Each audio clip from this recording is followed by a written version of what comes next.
Welcome to the Learn and Talk English podcast. This episode is especially for you if you're learning English at a basic level. I'll be speaking slowly and clearly, and I'll repeat some sentences so you can practice speaking along with me. Today, we'll be exploring a variety of everyday topics to help you improve your conversational skills, just like chatting with a friend. I'm joined by another native English speaker, and we're going to have a relaxed and informal conversation about all sorts of things. Yeah, it's great to be here. I'm excited to dive into some interesting conversations with you. Me too. We'll be talking about things like family, childhood, jobs, and even travel, food, and hobbies. If this sounds interesting to you, please consider subscribing to this channel and hitting that notification bell so you don't miss any of our upcoming episodes. Sounds good. Okay. Let's start with something we all have in common, family. Have you ever noticed that you might resemble someone in your family? Maybe you have your mother's eyes or your father's smile, or perhaps you share similar personality traits. It's really fascinating how these characteristics are passed down through generations. It really is. People have often told me that I look a lot like my mother. We have the same skin tone and eye color, and even our build is pretty similar. I think I inherited that slender physique from her side of the family. You see, my father's side of the family is German, and they tend to be a bit more, well, let's just say robust. Interesting. So you got your looks from your mom's side, but what about your personality? That's where my father's influence comes in. He is incredibly calm and patient. He rarely gets stressed.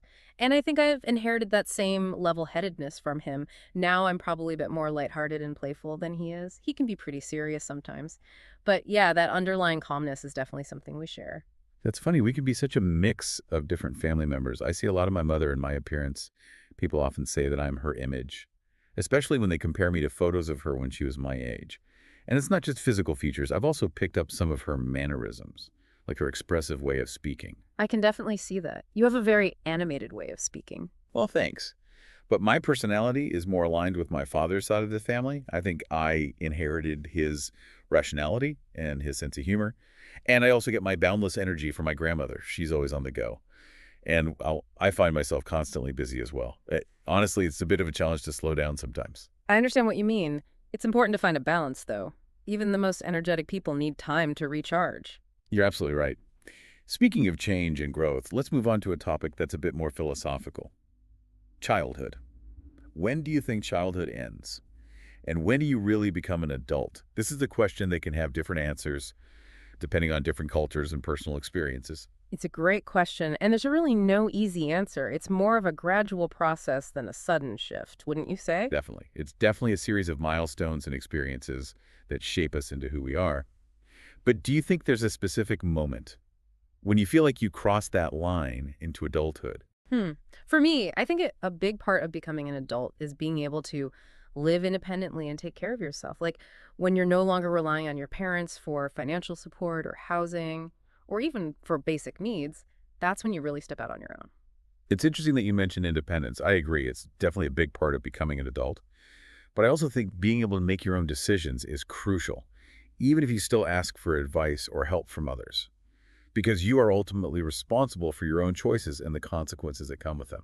I see your point. It's about taking ownership of your own life and making choices that are right for you, even when those choices are difficult. Exactly. And sometimes life throws unexpected challenges at us, challenges that force us to grow up faster than we expected, like having children, for instance. I think that could be a huge transition into adulthood. Absolutely. It definitely changes your priorities and makes you think about the needs of someone else before your own. It's a big responsibility, but it's also incredibly rewarding.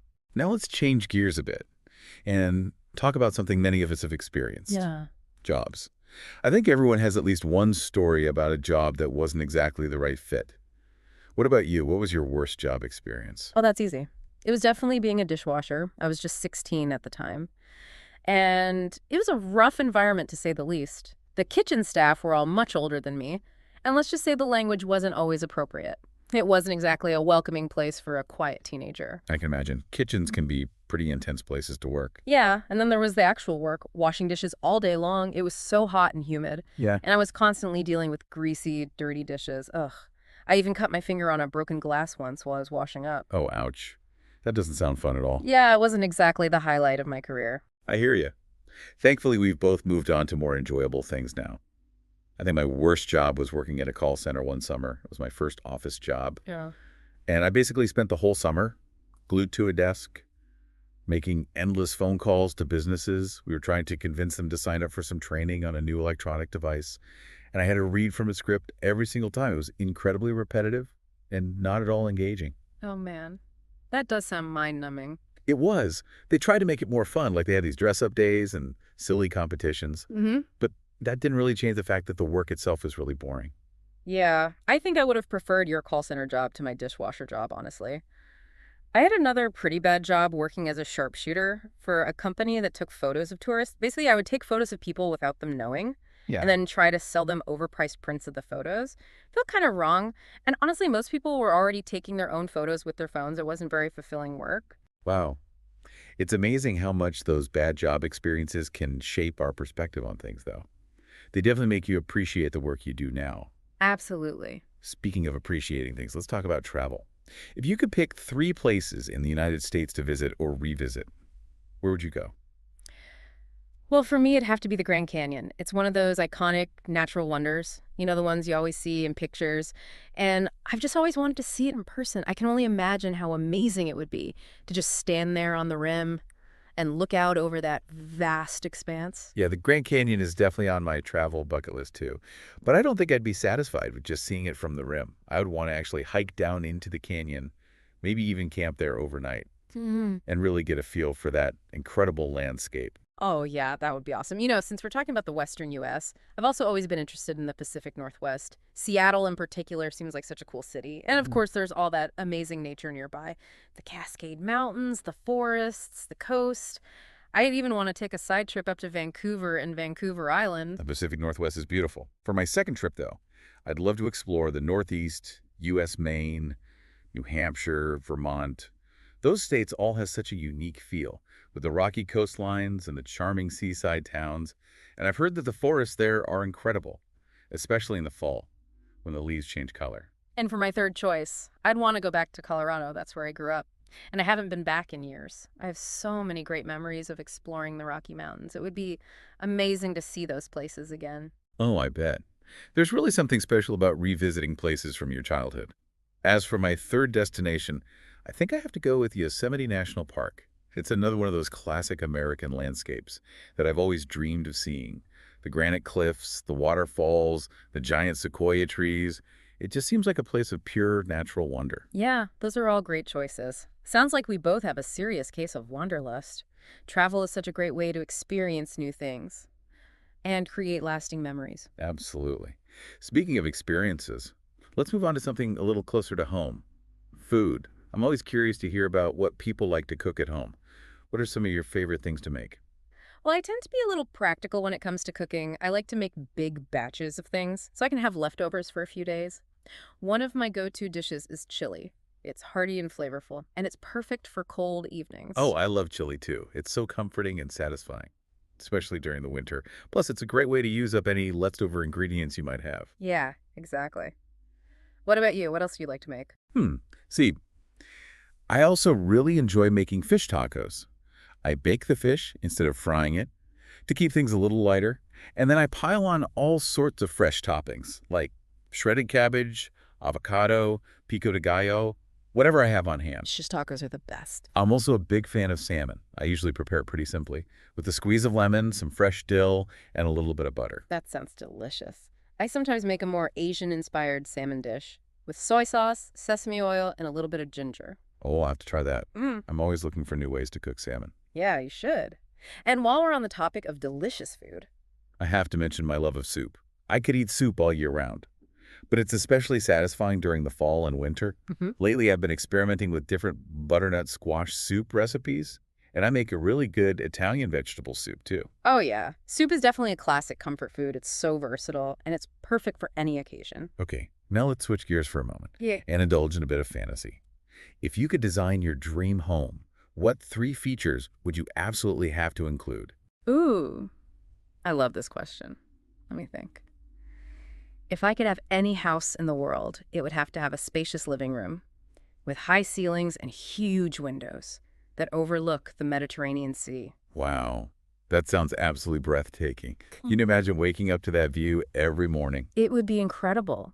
I picture my dream home perched on a cliffside with the sound of waves crashing against the rocks below. And to go with that open living room, I'd also want a big open kitchen that flows seamlessly into the living area. I love how open floor plans make it easy to be social while you're cooking. Yeah, I love that idea too. It creates such a welcoming atmosphere. What would your third must-have feature be? Hmm. For my third essential element, I'd have to have a dedicated game room. It would be my ultimate entertainment space. With a Yep. pool table, a ping pong table, foosball, a big screen TV for video games, and of course a huge collection of board games. A game room sounds like so much fun. I can already picture all the laughter and friendly competition. Yeah. What about you? What features would your dream home include? Right. My dream home would definitely have a spacious open living area too. But I'm not too picky about the specific view. For me, it's all about natural light. I'd love to have big windows that let in tons of sunshine to create a bright and cheerful space, maybe with a view of a peaceful forest or a nice garden. Oh, yeah. Natural light is so important. It can really make a space feel more inviting. Exactly. And from a more practical standpoint, I'd also need a dedicated studio space where I could film my English lessons and YouTube videos. I'd want plenty of room for different backdrops and equipment, and a comfortable setup for creating all my content. Makes sense. Having a dedicated workspace is definitely important for productivity and creativity. And finally, for a little bit of luxury, I'd love to have a rooftop deck. It would be the perfect place to relax and enjoy the outdoors. Imagine stargazing on a clear night, or just soaking up the sun with a good book. Ooh, a rooftop deck is a great idea. It's like having your own private oasis. Now let's shift gears again and venture into the fascinating world of nature. We're both big fans of nature documentaries, Yeah. and we're always amazed by the incredible diversity and wonder of the natural world. What are some cool nature facts that you know? Okay, well, one that always sticks with me is the fact that some turtles can actually breathe through their butts. Wait, you're kidding. That's incredible. I know it sounds strange, but it's true. Certain freshwater turtles can absorb oxygen from water through their cloaca, which is like a multi-purpose opening they have for excretion, reproduction, and in this case, respiration. Wow, that is amazing. Nature's full of such unexpected adaptations. I recently learned something really interesting about butterflies, too. Did you know that when a caterpillar forms a chrysalis, it basically digests itself? It breaks down its body into this liquid state, and then it completely reassembles itself into a butterfly, using its own DNA as a blueprint. Whoa, I had no idea. That's like something out of a science fiction movie. I know, right? And speaking of incredible transformations, let's talk about albatrosses. They have the longest wingspan of any bird in the world, reaching up to 12 feet. Wow. That's longer than most cars. It is. And because their wings are so big, they need a really long runway to take off. Like they actually have to run and flap their wings like crazy just to get airborne. That's fascinating. I also read that albatrosses mate for life, which is pretty rare in the animal kingdom. They do. And they have these incredible long-distance relationships. They spend most of their lives soaring over the ocean looking for food. Yeah. But they always return to the same nesting grounds to breed and to reunite with their mates. It's really a testament to their amazing navigation skills and the strength of their bond. Speaking of amazing creatures, have you ever heard of mantis shrimp? Oh, yes. Mantis shrimp are so cool. They're known for their incredibly powerful punch, which they use to stun their prey. How powerful are we talking? Well, they can generate enough force to break through aquarium glass. No way! That's insane! It's hard to believe that something so small can be that strong. I know. And that's not all. Mantis shrimp also have the most complex vision system in the entire animal kingdom. While humans only have 3 types of color receptors in our eyes, mantis shrimp have somewhere between 12 and 16. This allows them to see a much wider range of colors, including ultraviolet light that's invisible to us. Wow, nature is truly full of wonders. Now, since we're talking about American culture, I thought it would be fun to discuss a uniquely American holiday, Thanksgiving. It's a time for families to come together, to share a delicious meal, and to express gratitude for all the good things in their lives. I've heard of Thanksgiving, but I'm not really familiar with the traditions. Could you tell me a little bit more about it? Of course, Thanksgiving is celebrated on the 4th Thursday of November, and it commemorates a harvest feast that was shared by the Pilgrims and Native Americans way back in the 17th century. Oh, that's interesting. So it's a historical holiday. Yeah. And over the centuries, it's evolved into this really cherished national tradition. The centerpiece of Thanksgiving is definitely the food. What kind of food do people eat on Thanksgiving? Well, the main attraction is a roasted turkey. which is usually served with stuffing, gravy, mashed potatoes, sweet potatoes, cranberry sauce, and all sorts of other side dishes. That sounds like a lot of food. It is. Hmm. People usually spend days preparing for the Thanksgiving feast, and everyone goes back for seconds and thirds. What is stuffing? Stuffing is this savory dish. It's made with bread, vegetables, herbs, and seasonings, and it's traditionally cooked inside the turkey, which gives it a really rich flavor. And what about cranberry sauce? I've seen it in stores, but I've never actually tried it. Cranberry sauce is a sweet and tart condiment. It's made from cranberries, sugar, and sometimes orange zest. It adds this nice boost of flavor to the Thanksgiving meal, and it goes especially well with turkey and mashed potatoes. So you have the main course and the side dishes, and of course, no Thanksgiving meal would be complete without dessert. What's the traditional dessert for Thanksgiving? The classic Thanksgiving dessert is pumpkin pie. It's this spiced pumpkin custard that's baked in a flaky pie crust, and it's often served with a dollop of whipped cream. Oh man, that sounds delicious. It is. And after the meal, people usually relax and watch football games, or play games, or just spend time chatting with each other. What is football? I've heard people talk about it, but I'm not sure I understand the game. Well, American football is a really popular sport here in the U.S. It involves two teams trying to move this oval-shaped ball down a field by running with it or passing it. And the team with the most points at the end of the game wins. Ah, okay. It sounds like a pretty strategic and physical game. It is. It's a sport that a lot of people are really passionate about, especially on Thanksgiving Day, when families and friends get together to watch the games. That sounds fun. Now let's move on to a topic that's particularly relevant in our busy modern world: relaxation. We all experience stress from time to time, so it's important to have ways to unwind and take care of our mental health. I agree. Stress management is definitely essential for a healthy and balanced life. What are some of your go-to relaxation techniques? When I'm feeling stressed, I find that physical activity really helps. Like something that requires focus and concentration. So like playing a sport, going for a hike, or even just going for a brisk walk in nature. It helps me clear my head and get a fresh perspective. Yeah, I agree with you. Being out in nature can be so calming and restorative. I love taking walks in the park or exploring trails in the woods. It's a great way to disconnect from the hustle and bustle of everyday life and just reconnect with the natural world. For sure. I also find that taking a warm shower can be really relaxing, especially at night. It's like I'm washing away the stress of the day and my mind just starts to unwind. Sometimes I even get my best ideas in the shower when I'm not actively trying to think or solve problems. That's interesting. I've heard that showers can boost creativity Hmm. because the warm water and the lack of distractions create this ideal environment for brainstorming. You can just let your thoughts flow freely. Yeah, I think that's true. And of course, getting enough sleep is super important too. When I don't get enough sleep, I'm so much more irritable and anxious and overwhelmed. Oh, absolutely. Sleep is crucial for our physical and mental health. When we're well rested, we're better able to handle challenges and cope with stress. Another technique I found really helpful is meditation. Even just taking a few minutes to focus on my breath and be mindful of the present moment can really calm my mind and reduce anxiety. I've been trying to meditate more regularly too. It's amazing how a few moments of stillness and deep breathing can completely change your perspective. I know, right? Sometimes the simplest things are the most effective. So we've talked about relaxation. Now let's talk about sports and exercise. What sports or activities did you enjoy doing when you were a child? Oh man, I was a pretty active kid. I tried a bunch of different sports growing up. I started with t-ball, which is like a simplified version of baseball for little kids.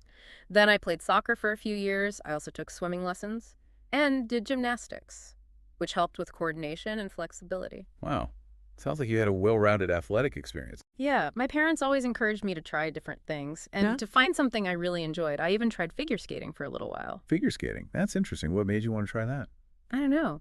I was always fascinated by how graceful and artistic it seemed. I loved learning how to glide across the ice Mhm. and how to spin and jump. But then my brother convinced me to try hockey, and that ended up being my favorite. Hockey is a pretty demanding sport. It takes a lot of skill and stamina and teamwork. It does, but it's so exhilarating. The speed, the strategy, the physicality. It's the kind of sport that keeps you on the edge of your seat. I can definitely see the appeal. I didn't really play any team sports when I was a kid. I mostly just played outside with my friends. We would play tag, hide and seek, kickball. We even made up our own games, using whatever we could find in our backyard or at the park. Yeah. But the main sport I did was swimming. I was on a swim team every summer. from elementary school all the way through high school. Wow, that's a big commitment. What did you like most about swimming? I love the feeling of being weightless in the water and the rhythm of my strokes, and I like the challenge of trying to improve my times. Swimming taught me a lot about discipline and perseverance and the importance of setting goals. That's awesome. Okay, new topic. Electronics.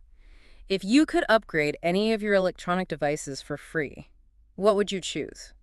That's a fun question. I'm not really a big tech person, but I can definitely think of a few upgrades that would make my life easier. Well, I actually had a little mishap with my laptop recently. Oh no, what happened? My son accidentally stepped on it, and, well, it's not really in one piece anymore. Oh dear.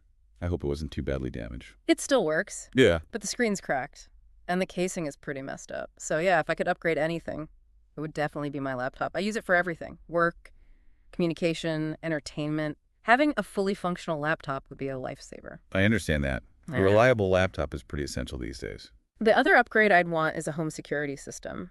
We don't have one right now.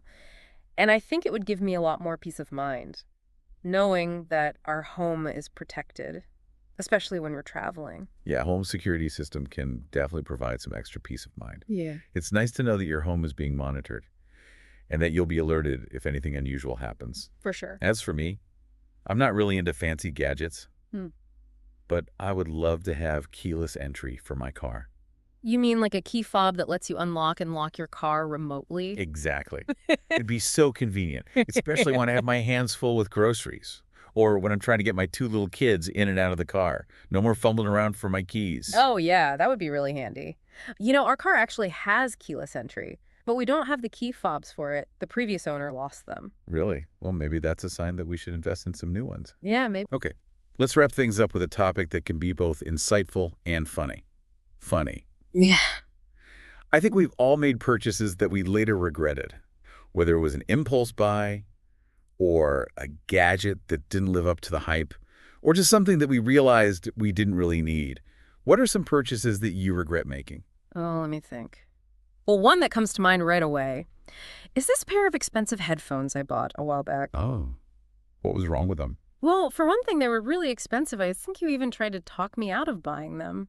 I vaguely remember that conversation. I was convinced that I needed to upgrade my headphones, and I got sucked in by all the marketing. But when I finally got them, they were incredibly uncomfortable. They like clamped down on my ears. It was like a vice grip. I would get headaches after wearing them for a while. Ouch.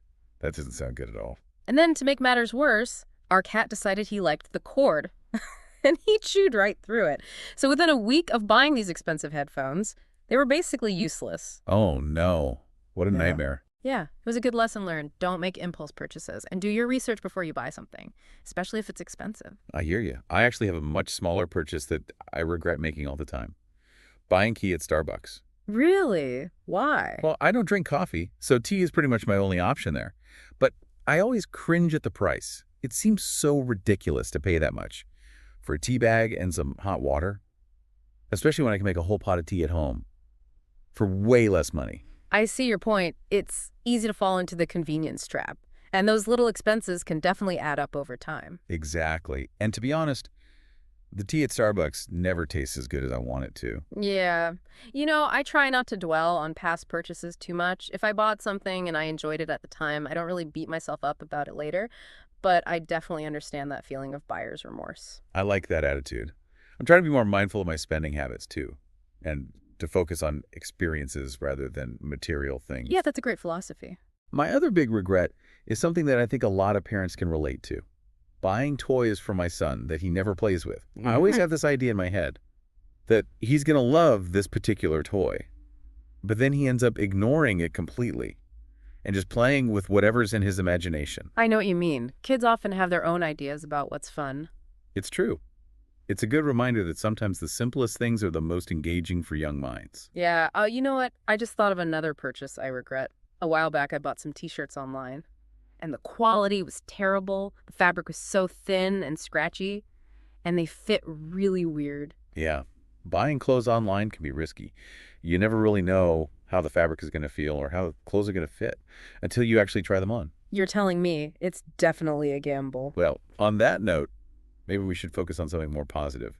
What are you grateful for? It's always good to take a moment to appreciate the good things in our lives. That's a great idea. I'm grateful for my family, my health, and the fact that I get to do work that I find meaningful. What about you? I'm grateful for my family and friends, my adorable dog, and for the opportunity to connect with people all over the world through my work. Oh, that's nice.